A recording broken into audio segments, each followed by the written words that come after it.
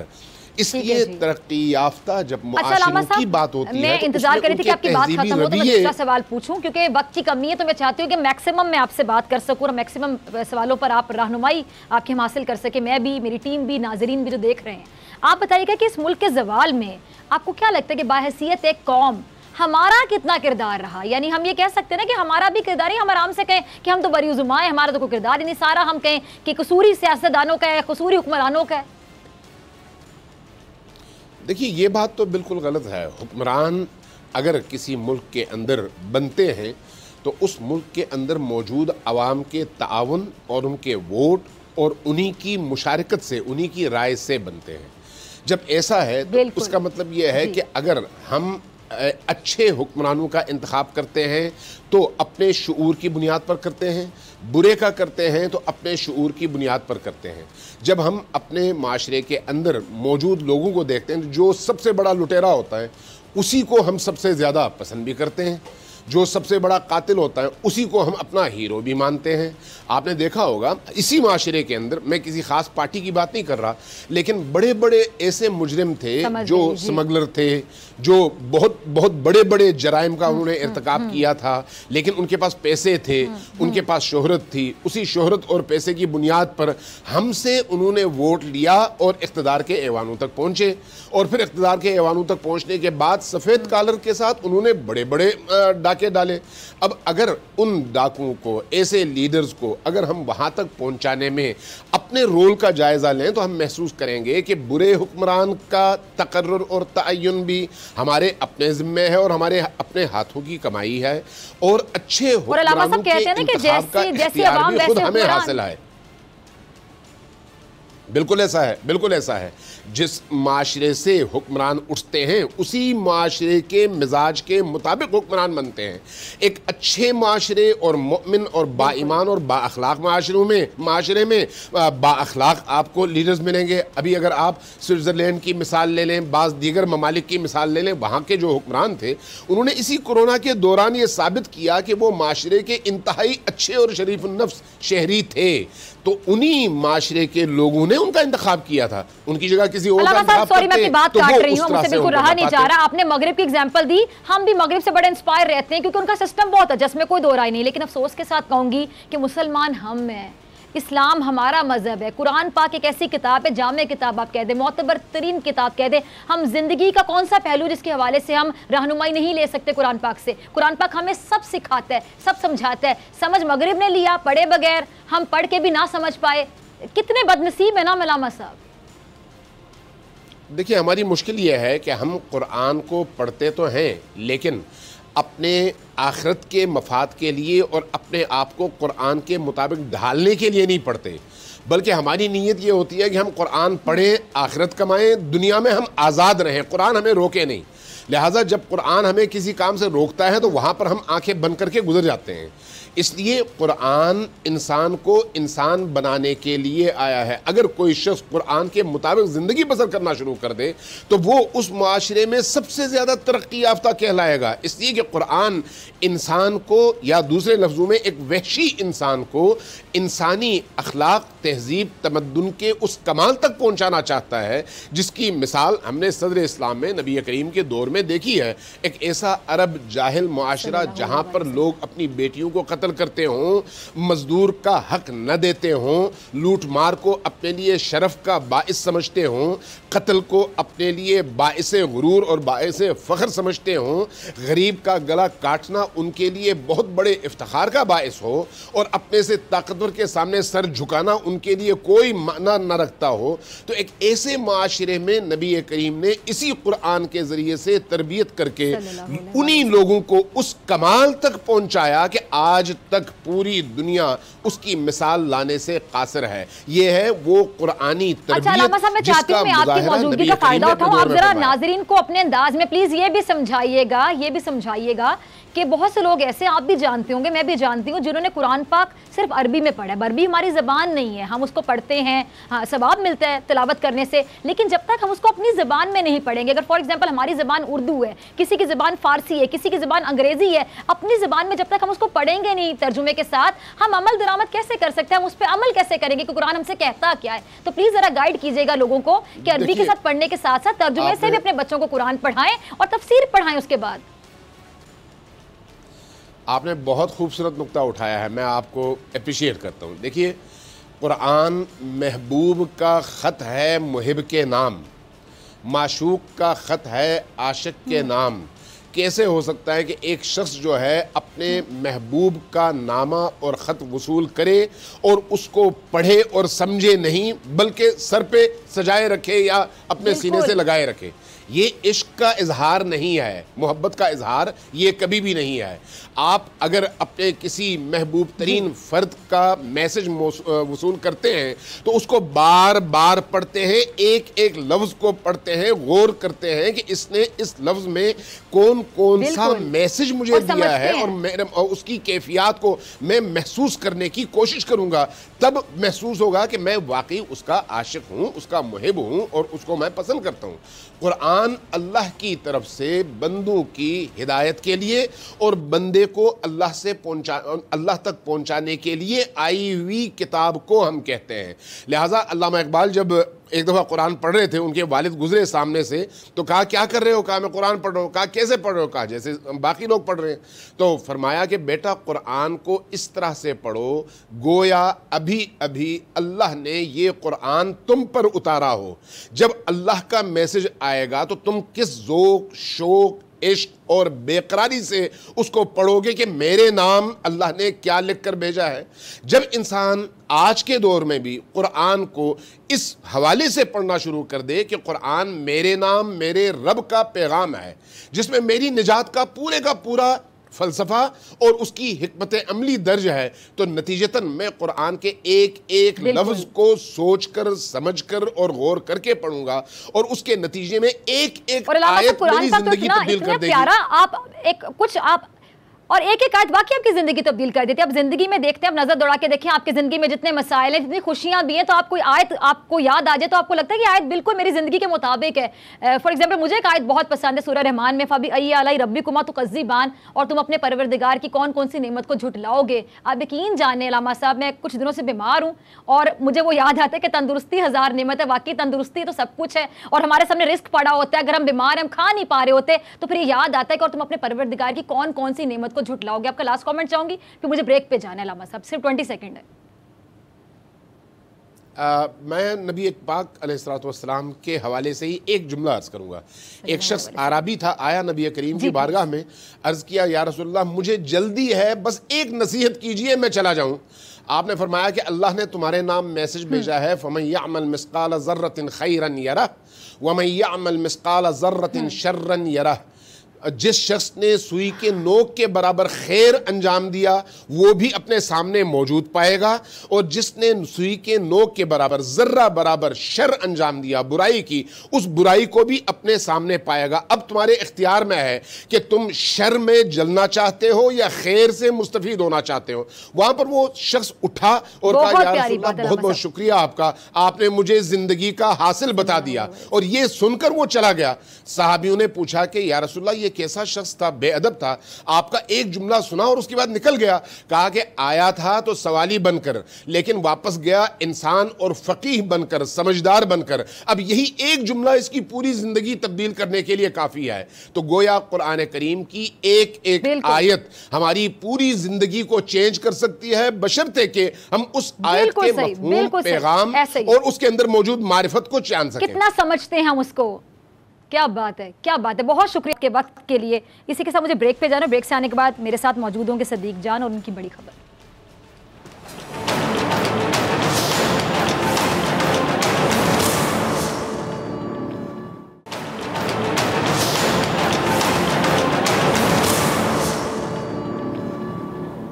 Welcome back ناظرین. Programme کے اس حصے میں میرے ساتھ موجود ہیں نمائندہ خصوصی صدیق جان, اور ان کے پاس ہمیشہ کی طرح کوئی نہ کوئی بڑی خبر ہوگی. صدیق آپ کی طرف آ رہی ہوں. صدیق آج کی بڑی خبر کیا ہے آپ کے پاس ناظرین کے لیے؟ جی آج کی بڑی خبر تو یہی ہے جس کا پرائم منسٹر عمران خان صاحب نے اشارہ ضرور کیا لیکن اس پہ انہوں نے زیادہ بات نہیں کی، لیکن وہ بہت بڑی بات ہے جو پرائم منسٹر عمران خان نے یہ دعویٰ کیا ہے کہ خواجہ محمد آصف صاحب کے حوالے سے UAE سے حکومت کو، اداروں کو کچھ اہم چیزیں جو ہیں وہ موصول ہو چکی ہیں۔ خواجہ محمد آصف صاحب جن کو پہلے اسلام آباد ہائی کورٹ نے تاحیات نااہل قرار دیا تھا، پھر سپریم کورٹ سے جا کے وہ فیصلہ کالعدم ہو گیا تھا، لیکن اس وقت کیس یہ تھا کہ انہوں نے اثاثے اور جائیدادیں چھپائیں، انہوں نے کچھ اکاؤنٹ چھپائے، یہ کیس تھا۔ لیکن یہ نہیں دیکھا گیا تھا کہ جو پیسے تھے وہ وہاں سے کیسے کما رہے تھے، منی لانڈرنگ ہوئی ہے نہیں ہوئی، ان ساری چیزوں پہ تحقیقات نہیں ہوئی تھی۔ نیب کے پاس جو کیس ہے وہ یہی ہے کہ کیسے خواجہ آصف جو ہے یہاں پہ اہم وزارتوں پہ ہوتے ہوئے وہاں پہ بھی ملازمت کر رہے تھے، وہاں پہ بھی نوکری کر رہے تھے، اور اب خواجہ آصف صاحب کے حوالے سے جو پرائم منسٹر عمران خان نے دعویٰ کیا ہے، اور اس کے بعد 2 جولائی کو نیب نے خواجہ محمد آصف صاحب کو طلب بھی کر رکھا ہے۔ لگ یہی رہا ہے کہ خواجہ آصف صاحب کے لیے مشکلات بڑھیں گی، ان کے لیے مشکل شروع ہو چکی ہے۔ اس کی ریزن یہ ہے کہ خواجہ آصف صاحب جب یہاں پہ اہم وزارتوں پہ تھے، جب یہاں پہ وزیر خارجہ بھی تھے، اس وقت بھی خواجہ آصف صاحب وہاں پر UAE کے کمپنی میں ملازمت کر رہے تھے۔ ان کے پاس جو اقامہ تھا وہ ہنرمند مزدور کا تھا، لیبر کیٹیگری کا اقامہ تھا، اور وہ وہاں پر ملازمت کر رہے تھے اور تنخواہ بھی وصول کر رہے تھے۔ اب سوال یہ پیدا ہوتا ہے، اور ظاہر ہے جس پہ ابھی مزید تحقیقات ہوں گی، کہ خواجہ محمد آصف جو وہاں پر ایک دن بھی ملازمت نہیں کر رہے تھے، ایک دن کے لیے بھی نہیں جا رہے تھے، حالانکہ ان کا جو کانٹریکٹ تھا کمپنی کے ساتھ جس میں وہ ملازمت کر رہے تھے، اس کے مطابق اگر وہ 7 روز تک مسلسل غیر حاضری کرتے تو ان کو نوکری سے نکال دیا جاتا۔ لیکن خواجہ آصف صاحب تو یہاں پہ وزیر تھے، وہاں پہ وہ جاتے ہی نہیں تھے، تو پھر کیسے خواجہ آصف صاحب وہاں پہ ان کی ملازمت برقرار رہی؟ نہ صرف برقرار رہی بلکہ لاکھوں روپے تنخواہ ہر مہینے ان کو دی جاتی رہی۔ اور اس وقت بھی سوال یہ کنفلکٹ آف انٹرسٹ کو اٹھایا گیا تھا، کیونکہ اس کے حوالے سے سپریم کورٹ نے فیصلہ دے دیا تھا۔ لیکن اب یہی جو نئی چیزیں اگر سامنے آ چکی ہیں حکومت کے پاس، اداروں کے پاس، تو ان کی بنیاد پہ خواجہ محمد آصف صاحب کے لیے بہت زیادہ مشکلات ہوں گی، اور ان کو وہ تمام چیزیں جسٹیفائی کرنی پڑیں گی، کیونکہ جیسے میں نے آپ کو بتایا کہ سپریم کورٹ کے پاس جو کیس تھا وہ اور نوعیت کا تھا۔ سپریم کورٹ کے پاس صرف اس طرح کا کیس تھا کہ کیا انہوں نے اثاثے اور جائیدادیں یہ اکاؤنٹ چھپائے یا نہیں چھپائے۔ اس میں سپریم کورٹ نے یہ کہا تھا کہ جو اکاؤنٹ ان کا جو کہا جا رہا ہے کہ انہوں نے چھپایا ہے، اس میں بدنیتی نہیں ہے، وہ غلطی سے وہ مینشن نہیں کر سکے، اور اس کو انہوں نے جسٹیفائی بھی کیا تھا۔ لیکن اگر نئے شواہد آئیں تو نئے شواہد کی بنیاد پہ نیب تحقیقات کر سکتا ہے، اور نیب جو تحقیقات کرے گا اس کے نتیجے میں اگر یہ ثابت ہوتا ہے منی لانڈرنگ کوئی اور جرم، تو پھر خواجہ آصف صاحب کی یہ سیٹ جو ہے وہ خطرے میں ہے۔ اور عمران خان صاحب آپ کو بتایا کہ میرے ذہن میں ایک بات آئی، تمام لوگوں کے ذہن میں خواجہ آصف کا نام سنتے ہی ایک جملہ آ جاتا ہے کہ کوئی شرم ہوتی ہے، کوئی حیا ہوتی ہے۔ اگر واقعی ایسا کچھ ثابت ہو جاتا ہے تو جو دوسروں کو شرم اور حیا یاد دلاتا رہا وہ کیسے فیس کرے گا تمام لوگوں کو؟ دیکھیں ایک چیز ثابت ہو گئی تھی نا، وہ یہ تھی، وہ تو ایڈمیٹڈ فیکٹ ہے، اس کا انکار نہیں کر رہے، کہ یہاں پہ یہ اہم وزارتوں میں بھی تھے، اور وہاں پہ انہوں نے اقامہ لے رکھا تھا، اور وہاں پہ ہنرمند مزدور کے طور پہ یہ رجسٹرڈ تھے، لیبر کیٹیگری میں یہ رجسٹرڈ تھے، اور وہاں پہ یہ ملازمت کر رہے تھے۔ اب سوال یہ پیدا ہوتا ہے کہ یہاں پہ جب وہ ایک وزارت میں تھے، اس سے اگلی وزارت میں گئے، اس سے اہم وزارت میں گئے، تو وہاں سے ان کی تنخواہ بڑھا دی گئی، اور اس وقت بھی سپریم کورٹ نے زبانی اپنے ریمارکس میں ایک سوال اٹھایا تھا کہ یہ بھی دیکھا جائے کہ خواجہ محمد آصف صاحب جس کمپنی کے پاس ملازم تھے UAE کے اندر، آیا اس کمپنی کو پاکستان میں کوئی کانٹریکٹ تو نہیں دیا گیا تھا، کوئی ٹھیکہ تو نہیں دیا گیا تھا۔ اب اس وقت تو ظاہر ہے ان چیزوں کو نہیں دیکھا گیا تھا، اب اگر ان چیزوں کو دیکھا جاتا ہے، ان چیزوں کی تحقیقات کی جاتی ہیں کہ آخر کیا وجہ تھی کہ خواجہ آصف صاحب ایک دن بھی نہیں گئے وہاں پہ، ملازمت کر نہیں رہے تھے، اور بعد میں یہ کہا گیا کہ یہ وہ تو ایڈوائزر تھے، وہ ٹیلی فون کال پہ ایڈوائس دے رہے تھے، کنسلٹنسی دے رہے تھے، اور اس بیس پہ ان کو لاکھوں روپے تنخواہ دی جا رہی تھی۔ لیکن سوال تو آج بھی برقرار ہے کہ آپ اتنی اہم وزارت میں ہو کر، اور جس ایسی وزارتوں میں آپ بیٹھے تھے کہ جہاں پہ آپ کے پاس پاکستان کے حوالے سے، پاکستان کی ریاست کے حوالے سے اہم معلومات بھی ہوتی ہیں، تمام چیزوں سے آپ باخبر ہوتے ہیں، اور ساتھ ہی آپ یہاں پر وزیر ہوتے ہوئے آپ UAE کے کمپنی میں ملازمت کر رہے ہیں، وہاں پہ اقامہ لیا ہوا ہے، ہنرمند مزدور کے طور پر رجسٹرڈ ہیں، اور آپ کو تنخواہ بھی مل رہی ہے، اور آپ نے یہ چیز ڈکلیئر بھی نہیں کی ہوئی تھی، یہ چیز آپ نے بتائی ہوئی بھی نہیں تھی۔ اب اگر نیب ان تحقیقات کو آگے بڑھاتا ہے، اور اس پہ جو اہم شواہد جو پرائم منسٹر عمران خان نے کہا ہے، تو یہ تو اب آنے والے دنوں میں پتہ چلے گا کہ آیا کون سے وہ شواہد ہیں جو نیب کے پاس آئے ہیں، اداروں کے پاس آئے ہیں، کون سے ادارے کے پاس آئے ہیں، آیا اس میں بھی ایسٹ ریکوری یونٹ کا کوئی کردار ہے یا نہیں ہے، کیونکہ ہم نے یہ دیکھا ہے کہ ایسٹ ریکوری یونٹ جو ہے وہ اس حوالے سے کافی کام کر رہا تھا کہ جو پبلک آفس ہولڈر رہے ہیں یا موجودہ پبلک آفس ہولڈرز ہیں، ان کے حوالے سے بیرون ملک کے اثاثے، جائیدادیں، اکاؤنٹس اور وہ تمام چیزیں پاکستان لائی جائیں اور ان کے خلاف تحقیقات کی جائیں۔ تو 2 تاریخ کی ابھی تو ابتدائی سماعت ہے، جس میں ابتدائی پیشی ہے جس میں وہ جائیں گے، لیکن آگے چل کر اندازہ ہوگا جب یہ چیزیں سامنے آئیں گی کہ کیا کیا چیزیں آ گئی ہیں، تو بتایا جا سکے گا کہ کتنا چلیں ہم بھی آگے چلتے ہیں کلوزنگ کی طرف۔ بہت شکریہ سے بڑی خبر کے لیے، آپ کے تجزیے کے لیے. اسی کے ساتھ ڈاکٹر فیض اکبر خان کو دیجیے اجازت. آپ سے ملاقات ہوگی انشاءاللہ کل سیم ٹائم سیم چینل. اگر زندگی نے وفا کی اپنا خیال رکھیے گا، اپنے پیاروں کا خیال رکھیے گا، دعاؤں میں یاد رکھیے گا. اللہ نے کے بعد